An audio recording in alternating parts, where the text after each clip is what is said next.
Thank God you're all right. How did you get here? It wasn't easy. At least I haven't had any more episodes. I wish I could say the same. Hey, I think I might have found us some transportation.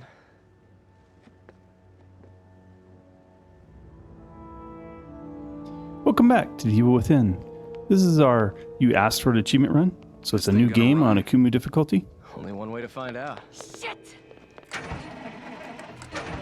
This is the start of Chapter 12. We'll get all of Chapter 12 in this episode. It's actually a short episode, less than 20 minutes.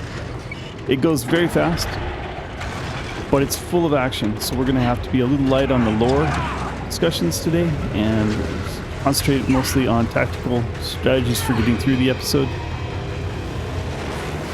The boss fights here with this, which is called Heresy, is often cited as the third or fourth, depending on who you talk to, the most common rage quit one. The key here is, and like I told you in the last episode, you must have your Magnum already equipped and ready, so that when you pull the aim trigger right here, you're using the Magnum. That shot to the face is critical. What you followed up with, I'm using harpoon bolts that are at 240%, but that cross attack there is new. That doesn't happen on anything but Akumu, well, maybe Nightmare, but doesn't happen on standard survival mode. As soon as you see him lift up like that, he will start to spit out larvae or maggots or whatever you want to call those things that are coming in. You need to hit those with a grenade. An explosive bolt would work as well if you have it amped up, but grenades seem to work well, plus it often feeds you back a grenade. So you get resources from killing those larvae, but it also does a lot of damage to Heresy himself, and he'll back off. So the key to that first encounter is to use the Magnum with the face shot right at the beginning. Follow that up with something at least as strong as shotgun, sniper, harpoon bolts. Don't use flash bangs or shocks or freeze, but harpoons or explosive bolts. I would say the explosive bolts, if you're going to use them instead of using harpoon bolts, I would use them when the maggots come out. Shotgun works pretty well, especially if you've got it amped up a bit. I have my harpoon bolts amped to the, not quite to incinerate, but one below it, 240%, so that works well. Sebastian, they're above us. That battle followed by this battle is almost nauseating how long it's going to take you to get through it. It really becomes... People talked about it being the Heresy battle, and that's because he usually kills you so fast. Those attacks, those new attacks that come across the side, he also has a new attack where he attacks with both arms at the same time, and they're really hard to dodge.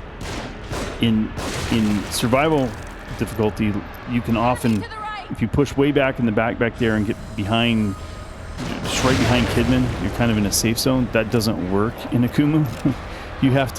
What you have to do is you have to realize that when he's going to target, and he telegraphs two things in his attacks. He telegraphs his targeting and he telegraphs the actual attack. You need to be stationary during the targeting so that he's targeting where you're standing.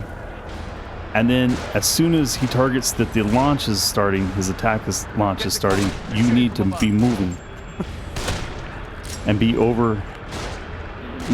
Try to get him to target one side of the bus and be moving towards the other side of the bus when he attacks. If you're in movement, it works. If you move too soon, you get to the other side, he'll shift the target during the attack and he'll hit you anyway. So it's very hard to get the hang of, but you have to realize, you have to recognize when he's targeting and when he's attacking. Those two things are critical. In this battle, your goal is to participate, act the hero. They're out there. The key to understanding what's going on here is neither Kidman nor Joseph can be hurt in this battle. I don't know if they just never get targeted or what, but you notice they don't even, it's not even a thing, right? They're not, they don't have the partner icons over the side. Like when you were in the early chapters with Joseph, he would have, there would be a Joseph icon over on the left side underneath your normal ammo and heads-up display thing there. Well, there would be a Joseph thing with a life meter on it. Notice it's not there, and there's not one for Kidman. Neither one of them can be hurt at all in this battle. So what you want to do is you want to stand back there. The goal is to kill enough of these things for the sequence to end. The way you do that quickly is to try to stand back there, kill them, kill early waves. You saw what we were doing, shooting the ones with the Molotov cocktails. Getting them to drop that Molotov cocktail is a good thing because it'll kill everybody around them. You get all of that. You get all of that happening. But when it gets to be overwhelming, and you saw that there was a guy when there was a sniper that was in front of the bus, and when that little white light turned on him, it's like what that's saying is that his sniper rifle is pointing straight at you. You need to leave. And the way you leave is you go up there underneath that little part of the bus that still exists. Then the people up front can't shoot you. The people over on the side can't really hit you. And you can just sit there and pick at them until the sequence ends. Now, it's a question of, you don't want to just run up there and just stand there the whole time. I'm not sure that Joseph and Kidman would actually manage to kill enough of them. So you can't just rely on that. You have to keep shooting at those guys, especially the guys with the Molotov cocktails, because the Molotov cocktail can come down there and it has an area of effect, right? So you're not completely safe from the Molotov cocktails. Same thing you saw me do. I reloaded my Magnum, so this first shot is immediate and goes right into his face with the Magnum shot. And I shot him 3 times with the Magnum this time. This is normally a safe place, but like I said, on survival that works, but on Akumu it does not. As soon as he starts spitting those things out, that's time. That says it's grenade time. The grenade time blast will have some effect on him. I was busy running around when it started, and so it didn't happen. See, that was he's targeting. You wanted to be stationary when he's targeting, and then moving when he's attacking. And I didn't get the grenade back there far enough, but I hope this illustrated the. And you see me every so often. I figure it's been long enough. He's going to start targeting. I need to go to one side, and if I can get as far to the side as possible, and have him target there. But it looks kind of goofy try to run over there between Kidman and Joseph. But the idea was to get him to try to target there and then be moving from there, because it's hard to get in there, right? So you want him to target where it's hard to get to, and be running to where it's easy to get to. But those are the keys to the Heresy battles and to that first, I call it the bus stop from hell, bus stop to hell, something like that. But if you can recognize when Heresy's targeting and then move just as he's starting to attack, and be moving while the attack's coming, don't move to someplace and be stationary there. Joseph, I've got a theory. We seem to be moved around an awful lot, almost as if by someone's will. So it's nearly impossible to get any sense of the geography around here. But the light, Beacon Mental Hospital, it's always in the distance. This thing you found me hooked up to, I've seen it in more than one place. Yeah, so have I. It seems like it's the same exact one, but it's hard to be sure. The thing that I've noticed is that each time I run across one, I seem to be closer to the lighthouse. It could be a coincidence, but like I said, it seems as if there is some intelligence behind it. So you figure we ought to cut to the chase and just head straight for the hospital? Exactly. Nice work, Detective. The right side looked like it led more directly toward the hospital.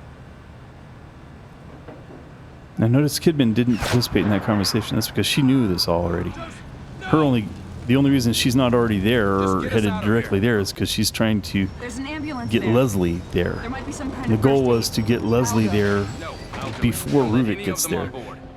We discussed in the last episode that Ruvik isn't physically there. Ruvik was physically attached to the stem at Mobius, and Jimenez was the one that created a stem node, if you will. I think they call them terminals, a stem terminal, but a stem system inside Beacon. And so Ruvik is having to travel there. Now this is a really great strategy that just, I happened to, almost by accident, like, I was throwing the bottle there, and I realized that called everybody from the other side too. If you throw that far enough over there near that bottle, it burned half of the battlefield right there. Only one person survived that. I've never gotten it to where at least one wasn't too far out in the crowds. The other was basically shelter them.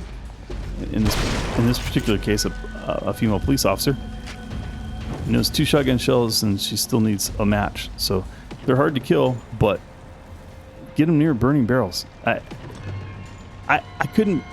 You'll watch as this goes on. That I could not believe how effective that was. I'm crouching around. I'm still hiding. There's got to be other people, right? Because this is usually so crowded. But that must have burned 6 or 7 people there. I haunted. I don't know how many exactly it was, but this whole area is now empty. There are only 2 other people between me and the sniper at the other end of the field. But you can see me still crouching around because I just can't believe that they're all gone. So this gives us some time to talk a little bit about lore. So we talked about Ruvik this is now a foot race trying to get to Beacon. Ruvik has the advantage of he's inside the system, literally inside the system, so he can go down the electrical conduits and everything, whatever it is that connects the stem terminals to each other. He can kind of take that literal electrical networking path to get there. whereas we're having to fight it with our subconsciouses. We're seeing those electrical conduits as this nightmare of streets and buildings that we have to transgress. And see, these are the only 2 people that are left, and they're both actually standing near that one already, and they got both of them. Now, if they weren't close enough, you could throw a barrel there to make sure that they cluster around it, and then throw a bottle there. Did I say bottle? I hope I said bottle. Throw a bottle there, and then get them to cluster around it and kill them. And that's it. You're done with this. You're done with. You can see the sniper at the very center of the screen. You can see him way back there. You just want to be far enough away to where he can't see you, and you can target him. So I just walk back a little ways. But so we're in a foot race with Ruvik, trying to get to Beacon. Ruvik's goal is he wants Leslie to get to Beacon, but he wants Leslie to not necessarily find his body and get out directly. He wants him to come to him at Beacon and give himself over to Beacon. We talked about why Leslie would be the perfect vessel. His response to his trauma is fear and victimhood. So once he gives in, he would basically lock himself in his own mind. So that's what Ruvik wants. Sebastian wants to beat Ruvik. Sebastian doesn't understand what Ruvik's real goal is. Kidman is beginning to understand. I'm not sure exactly at this point in her DLC path where she is at this time. She completely understands, but she knows that Ruvik can take over Leslie, and that Leslie can't be allowed to leave Stim if Ruvik is quote unquote in control of him, inside of him. If Ruvik's consciousness is in control of Leslie, then getting Leslie out of Stim will get Ruvik out of Stim. And she understands that can't be allowed to happen. So her goal is to get... they never explicitly state how Kidman is expecting to get out, but my general philosophy on this is that you have to get to where you see yourself in the bathtub, in the pods, and will yourself back into your body. That's the only safe way to return. We know that Jimenez has brought Leslie in and out. Leslie has gone into his sanctuary, and then from inside his sanctuary, Jimenez from the outside of the Stim, so at the control terminal, has been able to pull Leslie out successfully.